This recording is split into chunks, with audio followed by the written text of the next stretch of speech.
ರಾಜ್ಯ ಬಿಜೆಪಿಯೊಳಗೆ ಮಹತ್ವದ ಬೆಳವಣಿಗೆ ಆಗಿದೆ. ದಿಢೀರಾಗಿ ವಿಜಯೇಂದ್ರ ಪರ ಯತ್ನಾಳ್ ಬ್ಯಾಟಿಂಗ್ ಅನ್ನ ಮಾಡಿದ್ದಾರೆ. ವಿಜಯೇಂದ್ರ ವಿರುದ್ಧ ಕೆಂಡವನ್ನ ಕಾರ್ತಾ ಇದ್ದಂತಹ ಯತ್ನಾಳ್, ವಿಜಯೇಂದ್ರ ಅಂದ್ರೆ ಉರಿದು ಬೀಳ್ತಾ ಇದ್ರು ಯತ್ನಾಳ್ ಅವರು. ಆದ್ರೆ ಈಗ ಬಿವೈ ವಿಜಯೇಂದ್ರ ವಿರುದ್ಧ ಕಾಂಗ್ರೆಸ್ ಆರೋಪವನ್ನ ಮಾಡಿದೆ. ಸಡನ್ಲಿ ನೋಡಿ ಬದಲಾಯಿತು ಯತ್ನಾಳ್ ಅವರ ವರಸೆ. ಸಿಎಂ ಯಾರದ್ದೋ ಮಾತನ್ನ ಕೇಳಿ ಹೀಗೆ ಮಾತನಾಡಬಾರದು, ಜವಾಬ್ದಾರಿಯುತ ಕರ್ನಾಟಕದ ಸಿಎಂ ಹೀಗೆ ಹೇಳಬಾರದು ಅಂತ ಗುಡುಗಿದ್ದಾರೆ. ಇನ್ನು ಯಾವುದೇ ಆಧಾರವಿಲ್ಲದೆ ಆರೋಪ ಮಾಡುವುದು ಸರಿಯಿಲ್ಲ, ದಾಖಲೆಗಳನ್ನ ಇಟ್ಟುಕೊಂಡು ಮುಖ್ಯಮಂತ್ರಿಗಳು ಆರೋಪವನ್ನ ಮಾಡಬೇಕು ಅಂತ ಯತ್ನಾಳ್ ಹೇಳಿದ್ದಾರೆ. ಬ್ಲಾಕ್ ಮೇಲ್ ಮಾಡಿ ಹೆದರಿಸುವ ಕೆಲಸ ಮಾಡಬಾರದು. ನಾವು ಬಿವೈ ವಿಜಯೇಂದ್ರ ಪರ ಗಟ್ಟಿಯಾಗಿ ನಿಂತಿದ್ದೇವೆ. ಸದನದಲ್ಲೇ ನಮ್ಮನ್ನ ಕಟ್ಟಿ ಹಾಕುವಂತಹ ಪ್ರಯತ್ನವನ್ನ ಮಾಡ್ತಿದ್ದಾರೆ. ಇನ್ನು ಸದನದಲ್ಲಿ ನಮ್ಮ ಬಾಯಿಯನ್ನ ಮುಚ್ಚಿಸುವಂತಹ ಪ್ರಯತ್ನ ಇದು ಅಂತ ಗುಡುಗಿದ್ದಾರೆ. ವಿಜೇಂದ್ರ ವಿರುದ್ಧ ಕಾಂಗ್ರೆಸ್ ಆಮಿಷ ಅಸ್ತ್ರಕ್ಕೆ ಯತ್ನಾಳ್ ತಿರುಗೇಟನ್ನ ಕೊಟ್ಟಿದ್ದಾರೆ. ಇನ್ನು ಅಚ್ಚರಿಗೆ ಕಾರಣವಾಯ್ತು ನೋಡಿ ಶಾಸಕ ಯತ್ನಾಳ್ ಅವರ ಹೇಳಿಕೆ. ವಿಜೇಂದ್ರ ವಿರುದ್ಧ ಕಾಂಗ್ರೆಸ್ ಆಮಿಷ ಅಸ್ತ್ರಕ್ಕೆ ಯತ್ನಾಳ್ ತಿರುಗೇಟನ್ನ ಕೊಟ್ಟು ಬಿಟ್ಟಿದ್ದಾರೆ. ರಾಜ್ಯ ಬಿಜೆಪಿಯೊಳಗೆ ಮಹತ್ವದ ಬೆಳವಣಿಗೆ ಆಗಿಬಿಟ್ಟಿದೆ ನೋಡಿ. ದಿಢೀರಂತ ವಿಜಯೇಂದ್ರ ಪರ ಯತ್ನಾಳ್ ಅವರೀಗ ಬ್ಯಾಟಿಂಗ್ ಅನ್ನ ಮಾಡಿದ್ದಾರೆ. ಇಷ್ಟು ದಿನ ರಾಜ್ಯ ಬಿಜೆಪಿಯಲ್ಲಿ ಬಣಗಳ ಬಡಿದಾಟ ಭಾರಿ ಸದ್ದು ಮಾಡಿತ್ತು. ರಾಜ್ಯ ರಾಜಕೀಯದ ವಿಚಾರ ರಾಷ್ಟ್ರ ಮಟ್ಟದಲ್ಲಿ ಬಿಜೆಪಿಯಲ್ಲಿ ಸದ್ದು ಮಾಡಿತ್ತು. ಯತ್ನಾಳ್ ಅವರ ಮೇಲೆ ಶಿಸ್ತು ಸಮಿತಿಯಿಂದಲೂ ಕೂಡ ನೋಟಿಸ್ ಅನ್ನ ಕೊಟ್ಟು ಬಂದಿತ್ತು. ನೋಟಿಸ್ಗೆ ಯತ್ನಾಳ್ ಅವರು ಉತ್ತರವನ್ನ ಕೊಟ್ಟಿದ್ರು. ಇನ್ನು ಹೈಕಮಾಂಡ್ ಇಂದನೂ ಕೂಡ ಸಾಕಷ್ಟು ಸೂಚನೆಗಳು ಬಂದಿತ್ತು.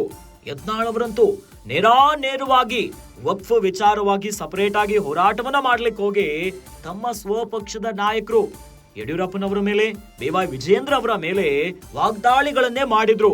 ಆದ್ರೆ ಈಗ ದಿಢೀರಂತ ವಿಜಯೇಂದ್ರ ಪರ ಯತ್ನಾಳ್ ಅವರು ಬ್ಯಾಟಿಂಗ್ ಮಾಡ್ತಿದ್ದಾರೆ. ವಿಜಯೇಂದ್ರ ಅಂದ್ರೆ ಉರಿದು ಬೀಳ್ತಾ ಇದ್ರು ಯತ್ನಾಳ್ ಅವರು. ಆದ್ರೆ ಈಗ ವಿಜೇಂದ್ರ ವಿರುದ್ಧ ಕಾಂಗ್ರೆಸ್ ಮಾಡಿರುವಂತ ಆರೋಪಕ್ಕೆ ಸಡನ್ಲಿ ಯತ್ನಾಳ್ ಅವರು ಈಗ ವರಸೆಯನ್ನ ಚೇಂಜ್ ಮಾಡಿದ್ದಾರೆ. ಸಿಎಂ ಯಾರದ್ದೋ ಮಾತನ್ನ ಕೇಳಿ ಹೀಗೆ ಮಾತನಾಡಬಾರದು, ಜವಾಬ್ದಾರಿಯುತ ಸ್ಥಾನದಲ್ಲಿರುವಂತಹ ಕರ್ನಾಟಕದ ಸಿಎಂ ಹೀಗೆ ಹೇಳಬಾರದು. ಜೊತೆಯಲ್ಲಿ ಯಾವುದೇ ಆಧಾರವಿಲ್ಲದೆ ಆರೋಪವನ್ನ ಮಾಡ್ತಿರೋದಕ್ಕೆ ಸರಿ ಇಲ್ಲ ಇದು.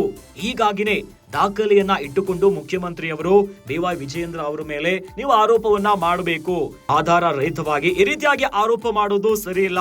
ಇನ್ನು ನಾವು ಬಿವೈ ವಿಜಯೇಂದ್ರ ಪರ ಗಟ್ಟಿಯಾಗಿ ನಿಂತಿದ್ದೇವೆ. ಸದನದಲ್ಲಿ ನಮ್ಮನ್ನ ಕಟ್ಟಿ ಹಾಕುವಂತ ಪ್ರಯತ್ನ ನೀವು ಮಾಡ್ತಿದ್ದೀರಲ್ಲ, ಅದು ಸಾಧ್ಯ ಇಲ್ಲ ಅನ್ನೋದಾಗಿ ವಿಜಯೇಂದ್ರ ವಿರುದ್ಧ ಕಾಂಗ್ರೆಸ್ ಆಮಿಷ ಅಸ್ತ್ರಕ್ಕೆ ಯತ್ನಾಳ್ ಅವರು ತಿರುಗೇಟನ್ನ ಕೊಟ್ಟಿದ್ದಾರೆ. ಇದೇ ನೋಡಿ ಅಚ್ಚರಿಗೆ ಕಾರಣ ಆಗಿದೆ ಯತ್ನಾಳ್ ಅವರ ವರಸೆ. ಯಾವುದೇ ಒಂದು ಆರೋಪ ಮಾಡ್ಬೇಕಾದ್ರೆ ವಿತ್ ಎಲ್ಲಾ ಡಾಕ್ಯುಮೆಂಟ್ಸ್ ಎಲ್ಲ ಇಟ್ಕೊಂಡು ಮಾತಾಡಬೇಕು. ಇವತ್ತು ಮಾನಪ್ಪಾಡಿ ಅವರು ಹೇಳಿದ ಇದಕ್ಕೆ ಅವ್ರದ್ದು ಹೇಳಿಕೆ ಏನು ಅದನ್ನ ಬರಂಗ್ ಪಡಿಸಲಲ್ರಿ. ಸುಮ್ಮನೆ ಬ್ಲಾಕ್ ಮೇಲ್ ಮಾಡುದು ಅಂತುದು ಅಂದ್ರೆ ಸದನದಲ್ಲಿ ವಿರೋಧ ಪಕ್ಷದವ್ರು ಮಾತಾಡೇಬಾರ್ದು. ಸದನದಲ್ಲೇ ನಮ್ಗೆ ಕಟ್ಟಿ ಹಾಕಿಬಿಟ್ರಾಯ್ತು, ನಮ್ಮ ಕೇಸ್ ಹಾಕಿಬಿಟ್ರಾಯ್ತು. ಇಷ್ಟಕ್ಕೇನೆ ನಾವೆಲ್ಲ ಶಾಂತ ಆಗ್ಬೇಕಿಲ್ಲ. ನಾವು ಗಟ್ಟಿಯಾಗಿದ್ದೀವಿ. ನೀವ್ ಏನ್ ತನಿಖೆ ಮಾಡ್ತೀರಿ ಮಾಡ್ರಿ ಹೇಳಿದ್ವಿ. ಮೊನ್ನೆನೂ ಹೇಳಿದ್ವಿ ನೀವು ತನಿಖೆ ಮಾಡಿ. ಸಿಬಿಐ ಬಗ್ಗೆ ಈಗ ಯಾಕೆ ನಿಮ್ಗೆ ವಿಶ್ವಾಸ ಬಂದದ? ಇದೇ ಸಿಬಿಐ ಇಡಿ ಏನ್ ಹತ್ತಿದ್ರಿ, ಬಿಜೆಪಿ ಕೈ ಚೀಲ್ ಹತ್ತಿದ್ರಿ, ಬಿಜೆಪಿ ಏಜೆಂಟ್ ಹತ್ತಿದ್ರಿ. ಈಗ ಒಮ್ಮೆ ನಿಮ್ಗೆ ಹೆಂಗ್ ವಿಶ್ವಾಸಾರ್ಹತೆ ಸಿಬಿಐ ಬತ್ತು? ಅವಾಗ ಸ್ವಾಯತ್ತತೆ ಸಂಸ್ಥೆ ಇದು ನಾವ್ ಯಾವ್ದನ್ನು ಮಾಡುದಿಲ್ಲ ಅಂತ ನಾವ್ ಹೇಳ್ತೀವಿ. ಈಗ ಸಿಬಿಐ ಪ್ರಧಾನ ಮಂತ್ರಿಗಳಿಗೆ ಅದಕ್ಕೆ ಪತ್ರ ಬರೀತೀರಿ? ನೀವೇ ಕ್ಯಾಬಿನೆಟ್ ಆಗಿಡ್ರಿ, ತನಿಖೆಗೆ ಆದೇಶ ಕೊಡಕ್ ನಿಮ್ಗೆ ಸಿಬಿಐ ದವ್ರಿಗೆ ರೆಕಮೆಂಡ್ ಮಾಡಿದ್ರೆ ಸಿಬಿಐ ದವ್ರು ಬಂದು ತನಿಖೆ ಮಾಡ್ತಾರ. ನಿಮ್ಗ ತನಿಖೆ ಮಾಡಿಸೋದ್ ಬೇಕಾಗಿಲ್ಲ.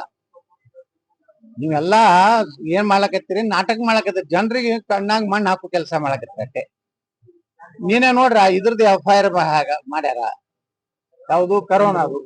ಆ ಕರೋನಾದ FIR ನಾಗ ರಾಜಕಾರಣಿಗಳು ಯಾರ ಹೆಸರು ಹಾಕ್ಬೇಕಲ್ರಿ? ಕಲ್ಲಪ್ಪ, ಮಲ್ಲಪ್ಪ, ಯಾವದಾನ ಅಧಿಕಾರಿ, ಯಾವದಾನ ಯಾವುದೂ ಇಲ್ಲ. ಕೆಲವೊಂದು ರಾಜಕಾರಣಿಗಳು, ಕೆಲವೊಂದು ಅಧಿಕಾರಿಗಳ ಅಂದ್ರ ನೀವು ಹಂಗಾದ್ರ ಜಸ್ಟಿಸ್ ಕುನಾಲ್ ಏನು ಅವ್ರು ಎನ್ಕ್ವೈರಿ ಮಾಡ್ಯಾರ? ಯಾರು ನೇರವಾಗಿ ಹೊಣೆ ಅದಾರ? ಅವಾಗ ಏನ್ ಹೇಳ್ತಿದ್ರಿ? ನಾನು ಅವಾಗ ಆಪಾದನೆ ಮಾಡಿದಾಗ ನೀವೇನ್ ಹೇಳ್ತಿದ್ರಿ? ಹೌದಾ, ಇಟ್ಟು ಹಣ ಹಗರಣ ಆಗಿದೆ, ನಮಗೂ ಗಮನಕ್ಕಿಲ್ಲ ಅಂತ ಹೇಳ್ತಿದ್ರಿ. ಇದೇ HK ಪಾಟೀಲ್ರು, ಇದೇ ರಾಮಲಿಂಗಾರೆಡ್ಡಿ ಅವ್ರಿಬ್ರು ಆ ಸಮಿತಿ ಅಧ್ಯಕ್ಷರಾಗಿ ಕೆಲಸ ಮಾಡ್ಯಾರ. ಅದಕ್ಕ ಕಾಂಗ್ರೆಸ್ ಹತಾಶ ಮನೋಭಾವನೆಯಿಂದ ಸುಳ್ಳು ಆರೋಪಗಳನ್ನ ಒಂದು ಸಂವಿಧಾನಾತ್ಮಕ ಹುದ್ದೆಯಲ್ಲಿರುವಂತ ಮುಖ್ಯಮಂತ್ರಿಗಳು ಮಾಡಬಾರದು.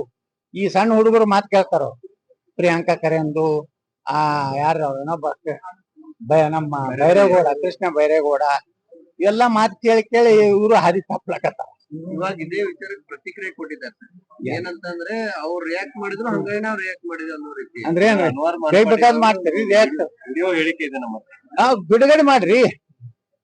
ವಿಡಿಯೋ ಹೇಳಿಕೆ ನಿಮ್ದು ಫೇಕ್ ಐತೋ ಅಸಲಿ ಐತೋ ನಮ್ಗೆ ಹೆಂಗ್ ಗೊತ್ತಿ ನೋಡ್ರಿ. ಈಗ ಪಾಕಿಸ್ತಾನ ಪರವಾಗಿ ಘೋಷಣೆ ಕೊಡೋದು ರಾಜ್ಯಸಭಾ ಆಯ್ಕೆ ಆದ್ಮೇಲೆ ನಾವು ಮಾಧ್ಯಮದವ್ರ ಅವತ್ತೇನರೆ ಸರಿಯಾಗಿ ಅದನ್ನ ಪಾಕಿಸ್ತಾನ ಜಿಂದಾಬಾದ್ ಅನ್ನುವಂಥದ್ದನ್ನ ಅವ್ರು ಅದು ಫೇಕ್ ಅಂತ ಹೇಳಿದ್ರಲ್ರಿ ಅವಾಗ ಎಲ್ಲ ಸುಳ್ಳ ಪಾಕಿಸ್ತಾನ ಅಂತ ಅಂತೆಲ್ಲ ಅವ್ರ ಜೈಕಾರ ಹಾಕಿರ್ತೇನೇನೋ. ಇದು ಹೋಮ್ ಮಿನಿಸ್ಟರ್ ಹೇಳಿದ್ರು. ಒಂದು ವಾರನಾಗನೇ FSL ರಿಪೋರ್ಟ್ ಬರ್ತು ಅಂದಿದ್ದ ನಿಜ. ಅದು ಮಾಧ್ಯಮದವರು ಹೇಳಿದ್ದು ಸಹಿತ ಸುಳ್ಳು ಹೇಳ್ತಾರ. ನಾವು ರಾಜಕಾರಣಿಗಳು ಬಿಜೆಪಿ ಆಪಾದನೆ ಮಾಡೋದೆಲ್ಲ ಸುಳ್ಳ ಸರಿ ನಾವು ಒಪ್ತೀವಿ. ಆದ್ರ ಮಾಧ್ಯಮಗಳು ಒಟ್ಟು ಜವಾಬ್ದಾರಿ ಇರುವಂತ ಮಾಧ್ಯಮಗಳು ಇವ ಪಾಕಿಸ್ತಾನ ಜಿಂದಾಬಾದ್ ಅನ್ನೋದು ಹೇಳಿದ್ರು ಸಹಿತ FSL ಕಳ್ಸಿದ್ರೆ ಏನಾಯ್ತು.